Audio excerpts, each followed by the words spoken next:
Il y a Madiagne, Cheikh, Magnan, Bakary et Tchalki sont les latéraux. En milieu de terrain, il y a Babandao, Tchaou et Ibrasek.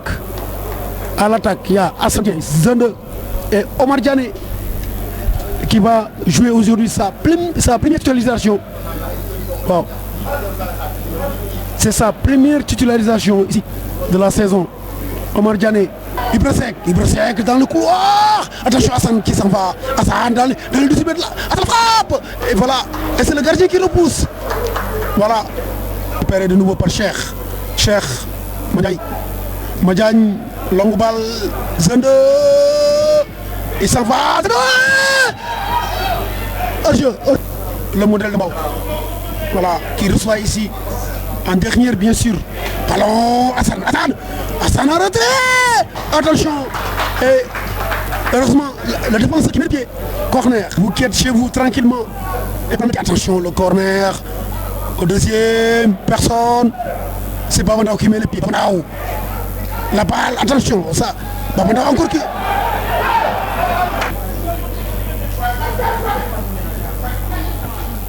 Longue balle, attention.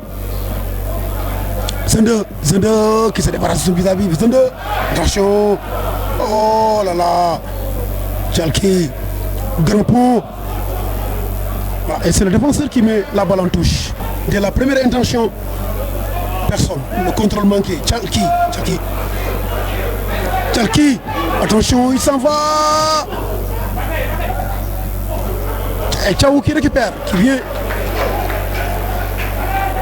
Zende. La remise. Tchalki, mauvais dégagement encore. Oh là là. La frappe, c'est contré. Cheikh, oh attention, ça panique. Et ça panique vraiment dans le camp du modèle. À domicile. Bonne balle. Babandao. La bouleversade. Mandian, le contrôle. Non, c'est Cheikh. Omar Diané, incroyable. Quel contrôle d'Omar Diané. Et l'enchaînement également. Il faut admirer la technique de ce joueur. Omar Diané, c'est extraordinaire. En tout cas, ça vraiment c'est un mouvement. Zende. La balle sur Ibrasek. Qu'est-ce qu'il va faire? Il va essayer de se débarrasser de son visage. Ibrasek. Corner.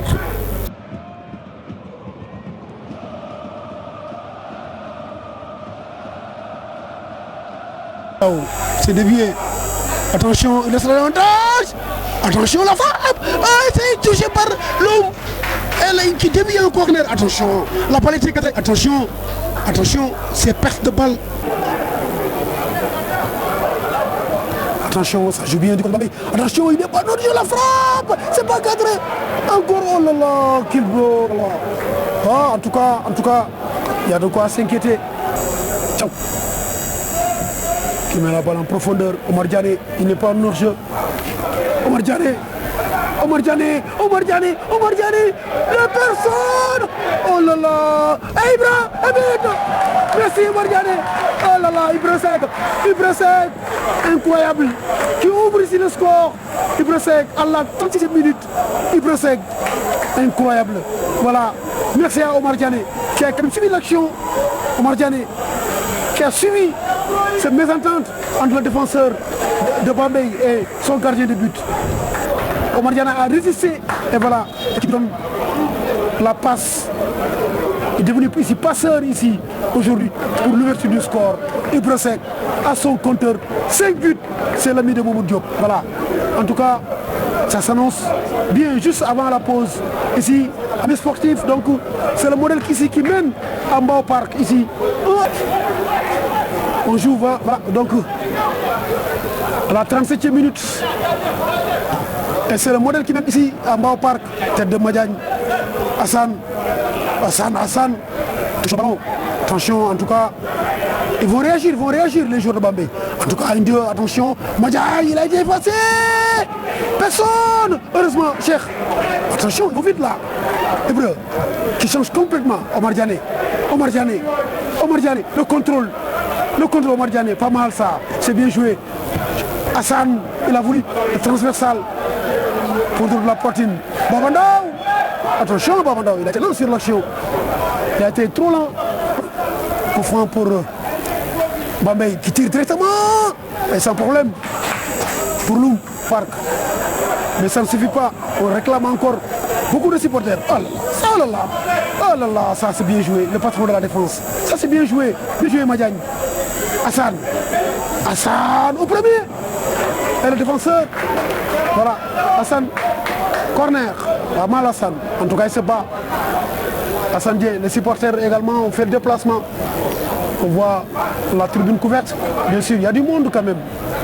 Également l'école de football olympique de Mbao, bien sûr, qui ont fait aussi le déplacement. Les joueurs de l'autre côté de la tribune découverte. Corner, attention, ça va. Et aussi des techniciens aussi qui ont fait le déplacement. David B est là. Également le président. Ils sont tous là. Ballon. Azende, problématique, en tout cas qui a fait les beaux jours de ce club. Mamadou Djigo, qu'on ne cesse de prier pour lui. Voilà. Que son âme repose en paix. Mamadou Djigo. Or, le modèle 1, bien sûr. Bambey 0. Et c'est la pause ici, à Mbao Park. Je le disais tantôt, le modèle qui mène ici par 1-0. But de Ibra Seck à la 36e minute. Amis sportifs. Bakary Mandian. Voilà, on joue là. Hassan. Omar Diané, il n'est pas de jeu, il est hors jeu. Ah là là, pas mal ça. En tout cas, Omar Diané, il est très dangereux cet attaquant. Ballon pour les Bambéois. Ça joue bien du côté de la tribune découverte. La balle, voilà. Et c'est Tchalki qui vient contre le ballon. Dégage, en chandelle, bien sûr. Le contrôle, bien joué. Bien joué. Oh là là, ça c'est bien joué. Ça joue bien. Oh là, ça joue bien. C'est l'arbitre. Hein?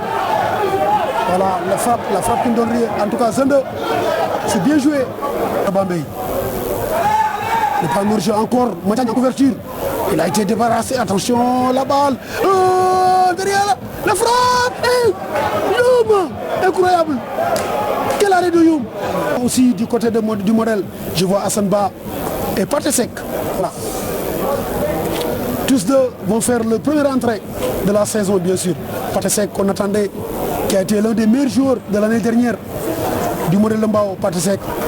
Voilà. Mon frère, que l'on souhaite bon rétablissement depuis Zac Mbao. Voilà. Délégué. Hein, son nom.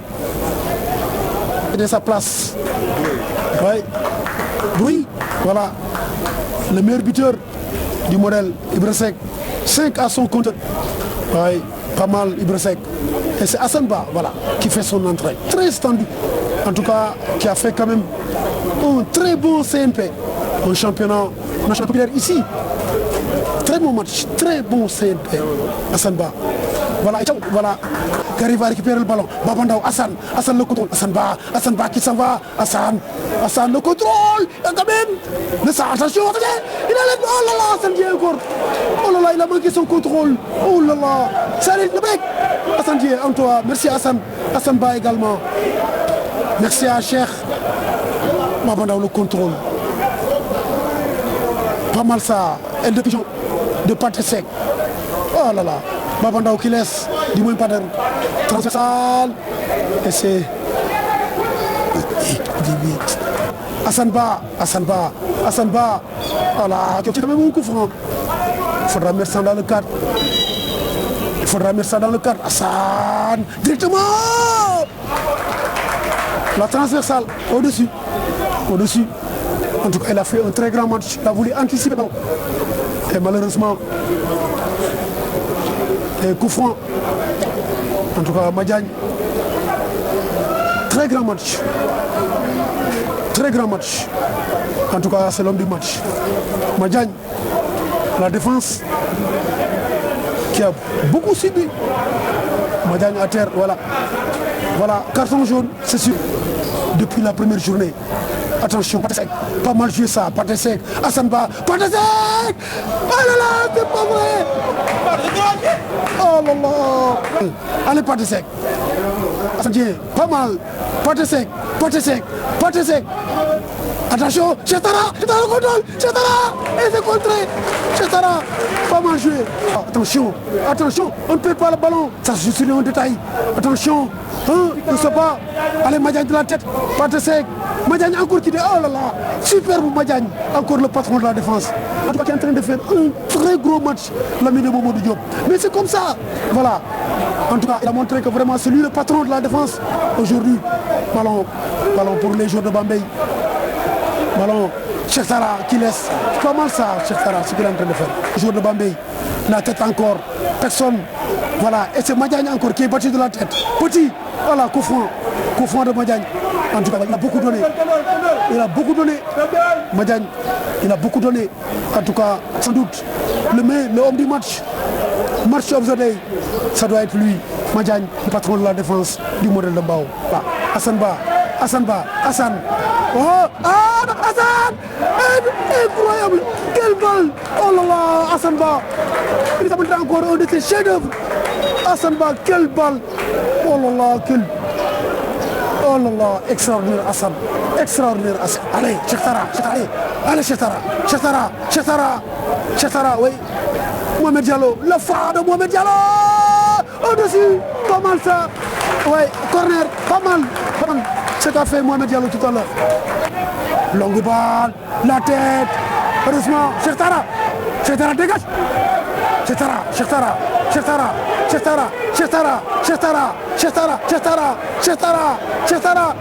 De l'autre côté, Cheikh Tara. Oh là là, Cheikh Tara. On contrôle Cheikh Tara. Voilà, il passe. Cheikh Tara. Corner. Voilà, merci Cheikh Tara. En tout cas, merci encore une fois ce que vient de faire Cheikh Tara. C'est fini ici à Mbao Park. Et donc voilà, c'est le modèle qui s'impose ici à Mbao Park. 1-0, but de Ibra Seck à la 36e minute. Voilà, donc le modèle voilà, qui termine la phase aller sans défaite. Voilà, avec 5 victoires et 4 nuls. À la semaine prochaine. Merci.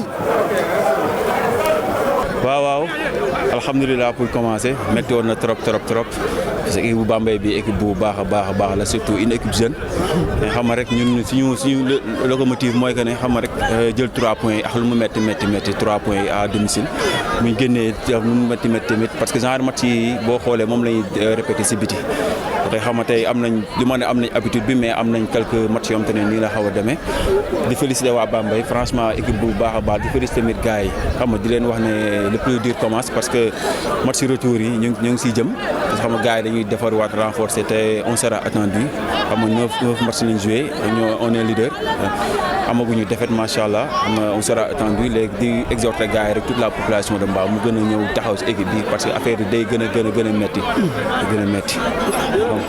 Alors c'est vrai que tey défense bi lu mu subir depuis le début du championnat gis nañu mu subir noonu parce que gis nañu ba nga jël carton.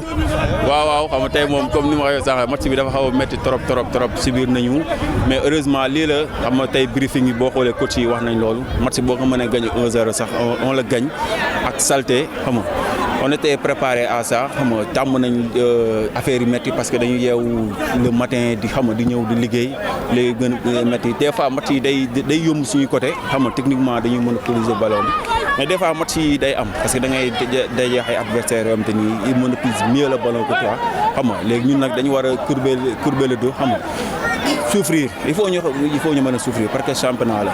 alors phase retour bi tamit dañ koy entamer ici à domicile parce que ça sera la semaine prochaine contre HLM Grand Yoff boobu tamit il faut s'attendre aussi à un match très difficile. waaw comme ni ma ko waxee rek match retour les 9 matchs qui restent amul am benn bu si yomb du am benn bu si yomb psychologiquement heureusement on est préparé à ça gars yi depuis boobu ba léegi bi championnat bu commencé ba léegi ñoo ngi ñuy wax loolu mais boo xoolee suñu match à l'extérieur sax au courage la ñuy dem étudier le point xam nga du yomb encore une fois may woo toute la population de Mbao ñu nekk derrière gauche derrière équipe bi parce que xam nga ñun lii lay positionné macha allah on est premier invaincu xam nga on est à 19 points su ma juumul wala 18 xam nga gën a woo population bu ñu ñëw xam nga di woo les hommes politiques les ressources humaines ñu ñëw gën a jàpp si équipe bi xam nga bu fekkee dafa am ñu am ay affaire de nu ma ko mën a expliquer on se regroupe autour de l'essentiel, autour de l'équipe xam nga bu fekkee dafa am ay affaire de parti wala loolu nañ ko tegee fële ngir yàlla ñu ñëw jàppale équipe bi parce que équipe bi c'est l'équipe de la commune toute la commune de Mbao amul Grand Mbao amul Zac Mbao amul Kër Mbaye Fall toute la commune de Mbao ñoom moom équipe bi xam nga di woo ñëpp ñu ñëw jàpp si équipe bi incha allah. waaw mais Papis dañuy wax alhamdulilah à mi parcours parce que métti woon na si début bi mais quand même yàlla mu ngi ñu defal sutura donc sutura moo mat a ñaan parce que gis nañu conditions yi équipe bi di évoluer moi je pense que yéen war ngeen si mën a témoigner parce que boobu ba léegi yéen a ngi topp équipe bi donc félicitations bi ak encouragement yi dañ koy defal la direction technique parce que vraiment dañuy liggéey si ay conditions yu difficiles. Tout à fait. Mais quand même résultat bi mooy li ñuy gis sur le terrain donc je dis bravo à la direction technique wax leen ne déjà am na benn pas bu ñu jéggi donc des na beneen pas ça veut dire les phases retour ni ñu entamé woon les phases aller noonu lañ bëgg a entamé ko comme ça bu ñu yeggee au final équipe bi mën a atteindre objectif bi parce que objectif bi cette année mooy on joue avec la mémoire de Feu Djigo Mamadi Djigo qui était l'entraîneur principal du club yàlla def mu jël que le mois de juillet passé cette année saison bi ñu ne dañu jouer ensemble mémoire donc je pense que li ñu jot a gis am nañu yaakaar te loolu taxuñu ñu naagu donc je dis que la phase aller jeex na donc dañuy def benn croix ci phase aller bi maintenant di préparer la phase retour et que c'est très difficile ak conditions yi club bi nekk mais nag ñu ngi encourager les joueurs encourager le staff di féliciter tout le monde ñi siy dugal seen 100 francs seen 200 francs donc ñoom ñëpp am nañu mérite donc ñu ngi sant ñëpp di gërëm ñëpp di wax ne vraiment bon on a espoir cette année bon comme ni ñu am habitude di wax rek ñu ngi woo toute la commune ñu ñëw autour de l'équipe parce que je pense que am na foo xamante ne bu ñu fa tolloo nit ñi seen bopp ñoom ñoo war a ñëw mais kenn waru leen woo donc loolu la ñu waxoon ne nañ ko wax mais nag match tey bi metti woon na mais quand même xale yi am nañu jom ba vraiment décrocher la victoire. Alors c'est vrai ñu ngi entamé phase de retour yi mais c'est vrai ñu ngi wax mais est-ce que am nañu espoir ne aussi les moyens parce que aussi waxu financier aussi y a problème mais est-ce que ñu ngi am espoir ne peut-être qu'il y aura un changement ci 9 journées yi des noonu. Ouais, mais Papis tu sais les moyens c'est vrai que les gens parlent souvent de moyens financiers. Oui. Mais moi je dis que tant que la présence humaine est là, l'encadrement est là. Bon, les dirigeants sont là. Moi, je pense que les moyens sont là. Maintenant, il suffit tout juste d'avoir un coup de pouce pour que coono yi wàññeeku. Mais coono yi quand même, il y a des personnes de bonne volonté yoo xamante ne ñu ngi dëkk ci dëkk bi quand même comme ni ma ko waxee woon bi ñu demee Joal. Donc ñoom ñu ngi continuer di dugal seen loxo ci club bi te ñooñu aussi ñu ngi leen di remercier. Tey on pouvait faire la liste de tous les gens qui ont participé sur la phase aller mais quand même loolu boo ko defee léegi rek dafay teel mais le moment viendra on va citer tous les gens ñi nga xamante ne nii ñoom ñoo jàpp ci équipe bi et ñooñu ay doomu Mbao lañu ñoo xamante ne vraiment bon li ñu yore xam nañ ne dëkk bi ñoo ko moom donc ñu def ci seen dërëm dañ ko ci war a def buñ ko ci deful woon aussi duñ leen ŋaññ parce que ñoom moom seen dërëm bu leen lew la mais xam nañ ne lii ñuy nekk nii quand même jaamu yàlla mu ngi ci bëgg sa dëkk mu ngi ci mais quand même defar sa dëkk aussi mu ngi ci parce que mënoon nañu taxaw tey ne club bi amul ay moyens dañuy toog croiser les bras ñu forfait équipe bi mais loolu du cëru responsable nous on va se battre jusqu'à la dernière énergie pour que au moins saison bi ñu jeexal ko ci jàmm objectif yi ñu envisager ñu mën ko réaliser te gëm naa ne bon yàlla mu ngi ak ñun parce que bu ñu xoolee cette saison du ñu catu suñu bopp mais modèle de Mbao musul jouer saison bu mel nii jouer 9 matchs sans défaite moi je pense que ça c'est une première pour l'équipe mais loolu loxo nit ñi ñu ngi ci ñi yor seen kurus di ñaanal équipe bi ñu ngi ci bon on demande tout un chacun bu dëkk ci dëkk bi mu ñëw parce que un jour viendra bon équipe bi di yéeg dinañ def une fête mais je pense que nag ku bëgg a bokk ci fête bi da ngay ñëw léegi ci bi muy metti. D'accord.